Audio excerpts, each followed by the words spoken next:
Hello everyone, and welcome to Technology Tuesdays.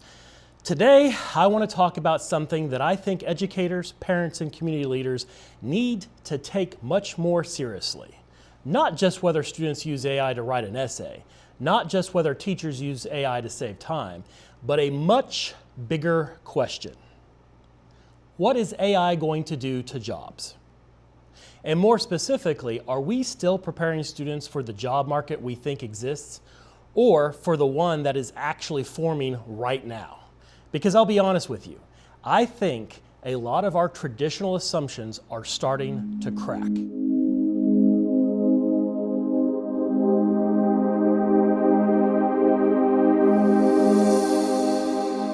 For years, if a student was bright, analytical, and good with computers, it was easy for me to say, go into computer science, go into coding, go into a professional office-based field, go get that safe job. And for a long time, that sounded like wise advice. I gave this advice. I helped students navigate getting into great programs. I was jealous to hear about students loving App State and all the perks of going to a school in the mountains, because they have a great computer science program. But AI is changing the picture, and it's changing in a way that many adults still do not fully understand. The uncomfortable truth is this: some of the jobs we have traditionally called safe may now be some of the jobs most exposed. When people talk about automation, a lot of us still picture robots on factory floors. But generative AI is different. The International Monetary Fund has warned that almost 40% of jobs globally are exposed to AI. And unlike earlier waves of automation, AI can affect high-skill cognitive work, not just repetitive physical labor. That means advanced economies may see more disruption precisely because they have more office, analytical, and professional jobs. The International Labor Organization has said that clerical work remains the most exposed category, but it also notes that more professional and technical roles are becoming increasingly exposed as AI improves at specialized tasks. And Anthropic's newer labor market research is especially important because it looks not only at what AI can do in theory, but at what people are actually using it to do in real work settings right now. Their research found that some of the most exposed occupations include computer programmers, customer service representatives, and financial analysts. That should make some of us pause, because those are not jobs we used to warn kids away from. Those are exactly the kinds of jobs that many schools, including myself and including us, encouraged. Now, I want to be fair here. This is where I do not want to be sloppy or sensational. The same Anthropic research also says that there is not yet a clear systematic increase in unemployment for highly exposed workers overall. That matters. We should not exaggerate beyond the evidence. But they also have found something that I think is deeply important for schools. There is a suggestive evidence that hiring of younger workers has slowed in exposed occupations. And their analysis, job finding rates for workers ages 22 to 25 entering the most exposed jobs dropped by about 14% compared to 2022. Keep in mind, 2024 was when generative AI started becoming very widespread, while less exposed occupations stayed steadier. That may be the real early warning sign. Maybe the first impact of AI is not mass layoffs, although this has happened already in computer science because of AI. Maybe the first impact is that the doorway narrows. Maybe companies do not fire everybody. Maybe they just hire fewer beginners. And if that's true, then education has a serious problem on its hands, because whole career pathways depend on entry-level work. You do not become a seasoned software developer, analyst, attorney, marketer, or research by magically skipping to expertise. You become that by doing the junior work first. And if AI starts absorbing the junior work, then we have to ask a hard question. How will people learn the profession well enough to become experts later? That concern feels personal to me. As a technology teacher, I can remember when recommending computer science felt simple. A strong student who liked technology, great! That pathway made an obvious sense. It was fine. And I still believe computer science matters, but I'm not here to bury it. But it would be dishonest if I said that that pathway feels as straightforward now as it did 5 years ago. I personally know students who pursued that direction and ran into a much shakier labor market than they had expected. Some found jobs, but some of them lost them. Some have struggled to stay in the field. That does not mean computer science is dead. It does mean that the old assumption, study this and you are automatically safe, does not hold the way it once did. And the broader labor data supports the idea that young graduates are dealing with a rougher market. The New York Fed reports that by the fourth quarter of 2025, recent college graduates had an unemployment rate of about 5.7%, and this next one's the big one, and an underemployment rate of 42.5%, the highest underemployment level since 2020. So, even without saying AI caused all that, we can say this: the runway to adult work is not as secure as many people assume. And this is not just about computer science. Think about legal offices. Think about medical billing. Think about administrative support. Think about transportation logistics. Think about document-heavy professions.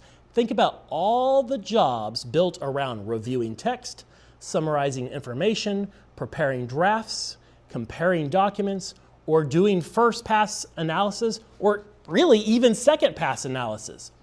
The legal sector is a good example. Reuters reported that in 2025, that legal professionals surveyed expected AI to free up nearly 240 hours per year, with major projected value gains tied to that efficiency. The broader report says that AI is expected to transfer legal, tax, accounting, compliance, related professional work over the next few years. A separate 2025 report from the Virginia State Bar found that almost 3/4 of billable tasks by lawyers and paralegals are potentially exposed to AI automation. That does not mean that every paralegal disappears or lawyers go broke, but it does mean that firms may decide they need fewer people doing routine support work. And locally, I've already heard of versions of that story. Someone retires or leaves, and instead of replacing that person, the office leans more heavily in on AI. That is exactly the kind of quiet labor market change that may not make national headlines at first, but it matters immensely. Now here's where this conversation gets more complicated. Because the story is not simply AI destroys jobs, the World Economic Forum's Future of Jobs Report 2025 projects that by 2030, global labor market transformation could create 170 million new jobs while displacing 92 million, for a net gain of 78 million jobs overall. It also says that about 39% of the key job skills are expected to change by 2030, and 63% of employers already identify skill gaps as a major barrier to transformation. So the picture is not less jobs, but it is also going to be different jobs. And some of the fastest growing roles include AI and data-related fields. Yes, also care roles, education roles, construction, delivery, and other frontline human-centered work. That matters because it means that we may need to stop speaking as if the only good future is a student sitting in front of a laptop and doing abstract knowledge work. Some of those jobs are exactly where AI is moving the fastest. Meanwhile, roles that involve physical environments, human care, troubleshooting in the real world, relationship building, leadership, adaptability, and embodied skill may provide more durable than people expected. As a CTE educator, I think that it is a message worth saying clearly. The future may reward people who can do more than just produce information. It may reward people who can apply judgment, build trust, solve messy real-world problems, and work with both tools and people. The Organization for Economic Cooperation and Development research reinforces this point. In jobs with high AI exposure, employers are not suddenly only asking for AI skills. In fact, the OECD data suggests more workers will work alongside AI, will not need to build AI systems themselves. So the workers will be working with AI, not building them. But they will need a stronger management, business process, social, emotional, and digital skills. That's huge for educators, because it means our response should not be, everybody needs to become an AI engineer. No, our response should be, students need to know how AI works well enough to use it wisely. They need to verify, question, and edit what it produces. And they need the human skills that become more valuable when low-level production gets cheaper. Critical thinking matters more. Communication matters more. Collaboration matters more. Judgment matters more. Adaptability manages more. And frankly, character matters more. There is one more point I want to make, and I think this is the one that educators especially need to hear. We cannot just keep telling students, go to college and you'll be fine. That sentence is too blunt for the world that they are entering. College can still be absolutely worthwhile. Technical education can be absolutely worthwhile. Certification pathways can absolutely be worthwhile. Apprenticeships can be absolutely worthwhile. But what matters now is not just the credential. In fact, we are continuing to pump up traditional credentials in the education world. The business world is winding that need down. We are pretending that we don't know that, and that we have, because we've invested so much time and money promoting these credentials. What matters now is whether students are building a combination of real skill, adaptability, technology fluency, and human value. Because the safest future may no longer be the person who can do one narrow cognitive task really efficiently. AI is getting very good at that. The safer future may belong to the person who can learn, pivot, lead, repair, build, connect, and think. So here's my bottom line for today.